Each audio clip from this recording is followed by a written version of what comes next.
On a perfect day, I know that I can count on you. And that's not possible. Tell me, can you weather the storm?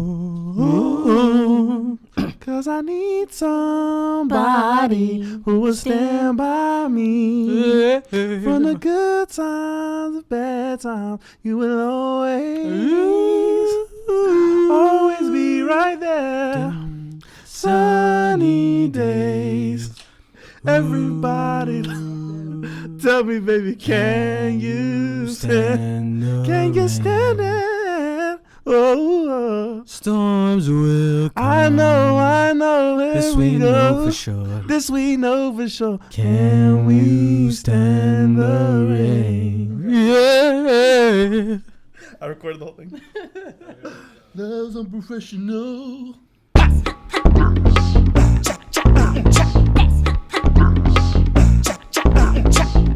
Hello guys, welcome to another episode of Sheeko presents Switching Gears. I am your host ATL, and I'm joined by my two lovely co-hosts, these familiar boys, AB. The boy about billions, we're back. Another episode. Got a lot to talk about today. Yeah, it's a weird one. And the boy Nice. Hi guys, neighborhood nice, all the spiels. Today, how you guys doing, Horta? Good man, it's another weekend. Could be better. I'm a little under the weather today, but You're always under the weather, broski. we'll make it through. Why don't you make the weather, broski? I'm not gonna lie, my immune system has went downhill after COVID. Disintegrated before my saying eyes. your irons in my shop. Fam, I never used to get sick. I gave myself evil eye. You gave myself evil eye, or maybe you got evil eye. Quality, it's a possibility. So 3 years, I never got sick. You're telling me now I'm getting sick every 6 months? We were home for 3 years because the world was shut my shop. No, before that, I would get sick like once every 2 years. Now I'm getting sick every 3 months, like the kids that go to elementary school. Fuck. Today we're talking about a very interesting episode, a very interesting topic. As male content creators, I hate that so much. Yeah, we're male content creators, guys. I think it's kind of funny. We're men. I hate that so much. We've been, you know what else? I don't hate it, but it's a lot. We get a lot of overwhelming questions about relationships. Oh. We've been asked about incel culture, and we've been asked about the red pill. You guys know what the red pill is? Yeah, but explain it to the people who don't know what it is. Yeah. I don't like the best way to describe it. You better have watched The Matrix by now. Yeah, it's not the major red pill. You know what? I don't even know what that is. I'm not gonna lie to you. Yeah. Bear man don't know what that is. It's crazy. It's a great film. That's what it is. It is a great film. Sensational. So the red pill, for a lot of people who don't know, is like they describe themselves as a male self-improvement movement. They have a very stoic outlook to improve yourself, and it's pretty like monk-like. On the face of it, it seems pretty harmless. A lot of people have a lot of criticisms about it, and they have a growing resentment towards women. And incel, we've been asked about incels as well. It stands for involuntarily celibate, which means they can't get gal. It's not a choice, you know. That's crazy.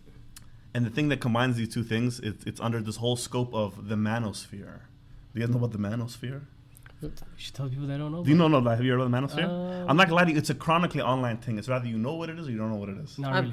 I've heard of it, but I'm not. I'm not on YouTube too much. Me on Twitter and YouTube too much. Wrong corner sometimes.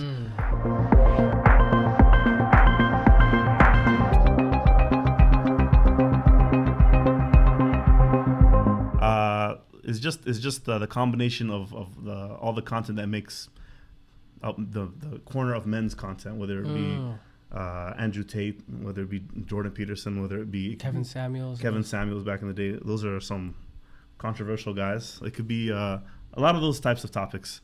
The criticism that combine all of this is their an unhealthy outlook of women and sex. That's the kind of the biggest criticism of the Manosphere. So on the face of it, like I said, it's supposed to be a healthy movement for men and self-improvement, but it gets kind of toxic. It gets kind of critical. I'm not going to lie to you. So my question for you guys, to kind of broach this topic, growing up, have you guys had any societal pressures to have sex or to be sexually active or to chase gal?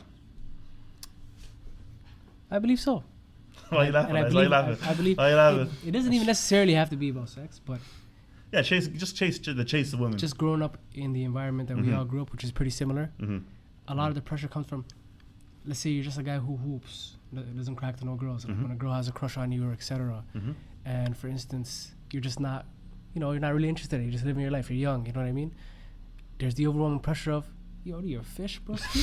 Well, I'm to this guy. Like, you don't want to talk to no gal? Yeah, why are you so funny? Why? You can't say fish. That's what man used to say, fam. That's me being honest. Yo, nice. We're not cutting this. To talk about this, and I appreciate your hesitation. That shows a very healthy thing. No, listen. We're going to keep this in. To talk about this, that's how you have to address the unhealthy terms used. Yeah, the uncomfortable. The toxic masculinity, the homophobic slurs, because that's really what it was growing up like this. Fam, I don't want war with the alphabet people. You're not going to have war with the alphabet people? Now you're saying it. Now we have to start back. Okay, so yeah. You don't have to refer to them as nothing, fam. We're not dissing. Yeah. I'm just talking about the overwhelming pressure. The situation. You have to broach like these the way that we've kind of maneuvered growing up. Man would call you a fish. Yeah, that's a big mountain. Yeah. But I mean, look, I'm saying either would you prefer for me to use the frame the term asexual? We didn't say that shit. Man didn't say that. He's talking about real. Okay, time out. What the hell does being asexual have to do with being if a you're not swerving on girl, either asexual or you're a fish. That's what they're gonna call you. That's what they call you. But he's not saying that he agrees with that outlook. He's not saying that that's how he feels about things. He said how he grew up is that's how it was. Look, you're not gonna say you weren't there when man was saying that. Look, all I'm gonna tell you guys is, man, like nice. I'm on a very thin rope. I am on a very thin rope. This guy calls one end of a bitch and he's all of a sudden I'm skating on very thin ice. I'm skating on very thin ice. This guy. I'm skating on very thin ice. It's not happening. Listen, you guys don't know. I'm the one who gets targeted whenever some crazy shit gets said. You didn't even say anything. You didn't say about and look, I haven't said anything yet. Watch. You're going to see when this spins on TikTok. They're going to say it's me. PTSD. Yes, PTSD. It is still. This is nice. You know what? We're going to talk about cancel culture next. Yeah, sure. Let's talk about cancel culture. But let's circle back. Fine. Go ahead, AB. Land. So growing up, you're saying growing up, if you weren't really the societal pressure was like you were who you were, and like it helped your maybe your image. Popularity, your image, and how people perceived you. Mm-hmm. Like especially when you're younger, like even though we had nothing, sure. All you could show at that age was like the girl you were with. Because everyone's on equal footing. Everybody's hitting. You were either that or a drug dealer, right? You're a hero. I'm not gonna lie to you. Where I'm from, all the drug dealers was the man. It's the cap. The guys that had the money in general. Guys who had girls, they were. But did you have pressure? So that was happening around you. Do you feel like that you had pressure to like you have to get gal, I have to pull, I have to show the man what I can do? Yeah, 100%. Because it becomes a challenge, and you're young. It's like the girls kind of know like themselves, and this is something that I realized later on the older I got, they wouldn't respect you either if you weren't roping gal. That's interesting. They wouldn't. That's the take. This guy that has no gal around him, tell him beat it. He's a cornball, or like he's a twerp, or like, you know what I mean. I feel like women. I agree to a certain extent. I feel like people like just generally something that everybody wants. 100%. So it's just social proof. It's like if you a lot of women kind of chasing you, or a lot of women who talk about you, then it makes it you become very intriguing to the rest of women. It's hard to be hard to get when you're hard to want. Okay, we're gonna talk about. Can you? When to get there? We're gonna talk about incels. What? How does it have to do with me? Because they're hard to want. No. Okay, we're gonna get to incels. That just felt oddly specific. I want about you, nice. It. Do you feel like you had a lot of pressure? The man were. I mean, honestly, yes and no.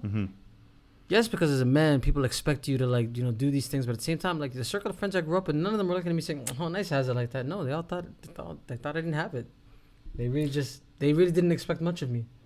Do you feel like that? Okay, we'll go to the next question. Did that affect like your self-worth? The fact that they didn't think you're capable, or did it even affect the way that your relationships with women? Because like you said, it was almost transactional. It was just a means to an end. I need social proof to show people that I'm worthwhile, because we're in high school or early in the university. Trying to fit in, etc. So from you, it was people didn't expect you. Yeah, like if I was talking to like, and I tried. Don't get me wrong. Like I spent the effort was there. The effort was not lacking in any department, but it was a combination of me being a little short fat kid, and You're short. Yeah. Before I had my growth spurt. You had a growth spurt? Yeah. Okay. I had my growth spurt like 16, 17, yeah. Okay. Oh, pretty late. Yeah, pretty late, yeah. My voice didn't change till late too, but that's a separate conversation. But, I had all these things holding me back. I've always had sort of a very outward personality. I've always sort of been a version of this, right? But back then, it was a lot harder for me to express that because I'm surrounded by people who, they just didn't let me breathe, you know? Like, I grew up in a place where, like, you know, you're in school, it's lunchtime, you know, and we're either in the hallways chilling or whatever. You go slide up on a pretty girl, you're like, hey, what's going on? How you doing? Whatever. Man, I'm going to grab you by the scruff of your collar and say, hey, what are you doing? You're wasting time with a woman? Come chill and hug the block with the man, you bum. That's funny. It's kind of opposite what we're talking about. But that's what I grew up in, and it was like, I'm so stupid that I went. That happens a lot too. I agree with him. Man will tell you, come hug the block with me. So those are different groups of people then. It can't be the same guy. No. Wallah, it's the same guys. Oh, billah, it's the same guys. So there's a time for work, a time for play type shit. And the crazy part is, when you were trying to make things happen, these same guys will tell you, come chill. Yeah. And then when you're chilling, you're wasting time. We're about to go link shorty right now. It's a lot of like locker room talk that took a play. Because the pressure would be, you can't rope that. So it's a challenge. Now you rope the girl, and it's like, holy, you're going to diss them. And them now, fam. And it's like, why did I do all this? Why did I do all this if you weren't even going to let me reap the rewards of what I'm doing? Now I like who she is as a person. Let me get to know her. Yeah. And it's like, all of a sudden now, you're doing a disservice to the man them. Yeah. You know what I mean? So it kind of like, it affects your relationships with women, because now you went out there and did that. And all of a sudden now, because you're younger, obviously, you're not really sure of yourself and etc. And like the pressure is so much, you're probably gonna succumb to that. It's not easy to say no and be a man on your own at that age. And if you are, I commend you. But like, for instance, it becomes a thing now where like you burnt that bridge, and like you affected that relationship, and now it brews an unhealthy ecosystem of now you burnt that girl at a young age, however long you waited and etc.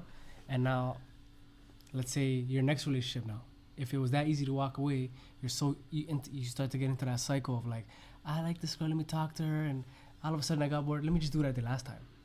And just ghost the girl. You know what I mean? And vice versa. Yeah. Please. And I'm glad that we're grown up now. That we could talk about it. Not everything is a team sport. Bro, like we're not all gonna win here. Although that kind of contradicts how I feel about stuff. Because we talked about this before. Like me, if one of the man is dating a Badina, I feel like I won. No, but that's you being happy for your brother. Yeah, like I'm so happy. Like if I can't rope that's not a team sport. You're not going to and say, yo, she has a sister. No, I don't do that. Yeah, you're just happy for him. That's fine. I'm so happy. Yeah. You know, like if like, you know, if that's healthy though. It's okay to be happy for him. But it stemmed from an ugly place. That's life, bro. A lot of things stem from ugly places. That's the thing. You know, you turn dandelions into roses, right? I like what you said earlier about, because the point I'm getting at is like how this is unhealthy and how this has negatively affected us. And the pattern and cycle you can get into is dating women for, you know, nefarious reasons, and like whether it be to feed your ego, whether it be for sex, whether it be for societal, like social proof. Whether some people say men date beautiful women for other men. Oh yeah. Yeah. It's very. I ain't gonna lie, some guys do that. And it starts young, but it takes a lot of growing and a lot of realizing what's happening to kind of grow out of the unhealthy cycle of like, oh, I wrote this thing. You see this? Like, you know what I mean? Yeah. And we just spoke about this not too long ago, where it's like, why I wouldn't post my woman person on social media is because it's my thing. I don't give a shit what anybody thinks about how she looks. That's not. Yeah, that's facts. Like if I'm gonna date somebody, that's who I'm gonna date. Yeah. But I'm just gonna keep my personal, private, especially my love life, private. That's just how I want it to be. I don't give a shit what anybody thinks about who I'm dating and what they like. Like everybody, bro. To each its own. What I might find beautiful, you won't. Facts. You know what I mean? And vice versa. That doesn't mean it's not a beautiful person, an incredible person. Like beauty is in the eye of the beholder. So it's you have to grow out of it. But once again, it's a cycle. So when you're in a cycle, sometimes you don't realize it. It's just happening. And then time goes by, and before you know it, you spent most of your early 20s doing the same thing. Yeah. You know? And by the time you realize, so much time's passed now. Yeah. You look up, people getting friends getting married, cousins getting married. Yeah. Homie has a kid, you're looking around. For me, it was an ego fill, in a sense. It was like...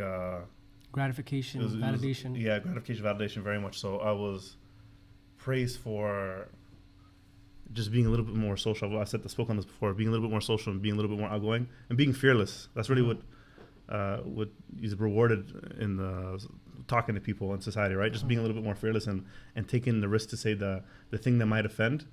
And when you get used to that enough, you come across charming and very So I would do that, and I would kind of I would chase women and talk to a lot of women for kind of to feed my ego when I was younger. And very early on, alhamdulillah, very early on, I realized that it was unhealthy, because there's a lot of behaviors I was exhibiting, a lot of behaviors the men around me were exhibiting, that I was thinking like, can you turn this off? You know what I mean? Like, can you really? You're talking about ghosting women, and I talk about nefarious intentions, and like, can you really run through gal, whatever you're doing, if you're talking to a bunch of them, holding hands, a bunch of them, taking them out, piping bear gal, whatever you're doing, can you really just turn that off? Okay, now I want to be serious and get married. It's really hard. These same guys will be out here and they'll swear by like, and I feel like this to an extent. They'll talk about body count for women, and it's not about women this episode in the sense of like we're analyzing men. It's indicative of the future trends of women and how they may behave in your relationship. But which I agree with to a certain extent. But then it's like they will think that all of their negative, the traits they picked up in their relationships, all of the toxic shit they've been doing with women, they can just kind of like, oh, I'm married now, I'm gonna turn it off. I'm gonna stop chasing gal. I'm gonna stop liking posts. I'm gonna stop doing all this. I'm gonna stop ghosting people. I'm gonna stop liking a girl's story. I'm gonna stop like kind of creeping a gal's page. I'm gonna stop sending shorties to the mandem and block her. I'm just gonna turn it off. I'm married now. It doesn't work like that. That's what you've been doing it for 10, 15 years, brother. Yeah, come on. you gotta slowly de-escalate, right? Yeah, you gotta grow up. You gotta de-escalate. Yeah, you gotta. It's a nasty behavior, and you gotta grow past. And it all stems from the constant pursuit and the pressure and like the ego feeling and like more, whatever it is for you, whether it be for other people, whether it be for an empty hole you have in yourself. That's pretty much for all of it. You said earlier, which I really liked, you talked about, you kind of said it too, about you said drug dealer, but like, you said, I feel like you're saying it in just, maybe when we were young. It's true. Yeah, but I find that even, and they talk about this, we're talking about the red pill and Manosphere. They talk about how getting successful, and this is a common thing, it's not a thing discovered now through red pill and Manosphere, this is a very common theme where getting to a certain level of success and attaining status is a means to get women. Obviously, right? It's true. Yeah. Tale as old as time. Yeah, but then that's fine to state that as a matter of fact. It is what it is, right? But then to preach to a generation of young men, it's like almost the only reason you should get successful is to get more gal. I feel like that's a little bit like, I'm really trying to be successful in life. I'm really trying to get a bag in life. I'm really trying to get status life. Like a rope things. It's like a rope things. Like. And a part of it too, like, I'm sorry to cut you off. Like, it's okay to, like, it's true. Men or women, it's a bit of a transactional dance. You said that to me before. It's a bit of a transactional dance. We have things that each other want, and it's cool to analyze that and to acknowledge that, and it's cool to know as I get more successful, I have different types of attention, but to solely say I want to get this bag, so I can rope more gal, and to have the Andrew Tates of the world or whoever else in the world say you need to get successful in order to pull more gal. That's wild too. I'm not gonna lie to you. It's crazy, but it's a bit. As a primary reason.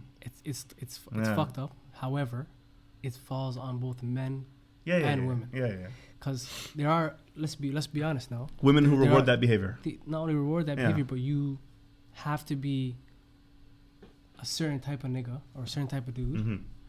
To rope a certain that's group facts, of that's women. facts, yeah. If you don't got no money, you're not successful, you ain't balling, and you ain't really tricking, then you ain't got it. Yeah, like, you know what I mean? Like, with all due respect, you're not gonna be, you can't rope those women if you're not gonna provide X, Y, and Z. So that behavior is rewarded. You know what I mean? Not you, nice saying not him. No, I'm saying put it in brackets when the quote comes up. Nice, not chicken, no bread, don't have it. Just put it in brackets. I don't have it. That's nice. Do you feel like that's affected you? Like, have you ever been in a part of your life where like, yo, I need to get up before I can? I mean, when you're younger, just to touch on what he said, I won't necessarily say he has to be trapping, but but there was a time where that was. That was like a. No, I agree. But I was just gonna broaden it to like give you a better understanding of what you were trying to say. So, for the people who made different decisions, everybody at the end of the day, it doesn't make you a bad person, a good person. But if you didn't go those routes, or you didn't come from money, or you weren't rich, because I grew up in the hood. You got a good job, got a good career. Yeah. Some people get it faster than others. Good investments. The guys that trap, the guys that get the money, they usually get the women. Doesn't matter if you perceive her to be this I've sweet never competed with a trapper for a shorty. Impossible. No, I never competed because I'm not trying to rope those shorties. But with all due respect, when we were younger, I love a girl. I love a girl who has more charges to than all me. the women. That's crazy. I Like, love they had a woman access who to has all the charges than women. me. No, but Because the women they had realistically- access to, fam, I wasn't checking for them, bro. I hear you, because it says a lot about maybe you. Yeah, I wasn't checking for those girls. You know what I That makes hate? sense. Mm-hmm. I hate how there'd be a lot of guys who would get into that lifestyle. Now, mind you, it's not everybody, but a lot of them who would get into that lifestyle and act like that wasn't one of the main reasons they got into it. Like, brother, That's the stop point I'm making, stop like, the cap. Like, you know, I hate when people do that. We know that. No, you but get that's- into you get into that lifestyle for 3 reasons: For the money, obviously. the money, power, and the women. Well, that was money, power, and respect. But like Money, power, realistically, respect. realistically, Yeah, like right. it's the same thing. Some guys get into it for the money. Some guys like it for the fame and all that comes with it. Some guys get in for the bitches. Which is Excuse my language. which is so stupid I because it's can't like, believe I can't believe it. It's the truth. Did you just say the B word? on Black History Month. I mean, that's what it is, though. Yeah, you're tripping. But no, but I'm Women. Women. Yeah. no, but I'm on that, yo. Like think about it. Why do we have to like sugarcoat it in the sense we're like, yo, and the crazy part is guys will come to you, guys will message you, be like, yo, you're on some BS, you're on some nonsense. When you're just telling the truth, like, yo, I'm holding up a mirror to what you are, and you don't like what you see. Like, granted, if somebody was reading me the filth and showing me all my flaws, like, oh, you So what are you bitch, talking oh, about you're now? this. I'm confused. Like I'm saying, like guys, some guys Yeah. like, who are in this lifestyle, Yeah, not even just red pill, manosphere, whatever, trappers, whatever. All of them, when you hold up the mirror to them, they don't like it. And That's like that's a human condition. that's I a get human that. I condition, get that. But at the same time, I look at it like, where did the accountability go? That's just people don't. Like I know, I knew some guys coming up who were involved in that life, and they had no qualms about who they were. Like they knew, I'm like, yo, I'm not in this lifestyle for the right reason. I'm trying to make moves. I'm trying to get out. Like some people have that self-awareness. Me right now, I can't sit here and look down on people, and say, hey, you're a piss poor excuse of a man if you don't do A, B, and C. I think people who live. I think Avida said this before. Shout out to TDS. She said that the people who live those kind of sketchy lifestyles, doing less than legal things, I'll say, that whenever they do have that accountability and like kind of come back, I'll say, they're the most authentic people. It's true. Yeah, there's a lot of accountability. Because they're often risk takers. They learn about themselves. Whereas the more sheltered people who stay to themselves and don't take the risks, it's like they're still kind of confused. Whereas this person kind of already knows who they are. They've already had their coming to, for lack of a better term, they're coming to Jesus moment. Like I know who I am now. You know what I mean? Holy shit! You're coming to Jesus moment is crazy. You're getting canceled this episode.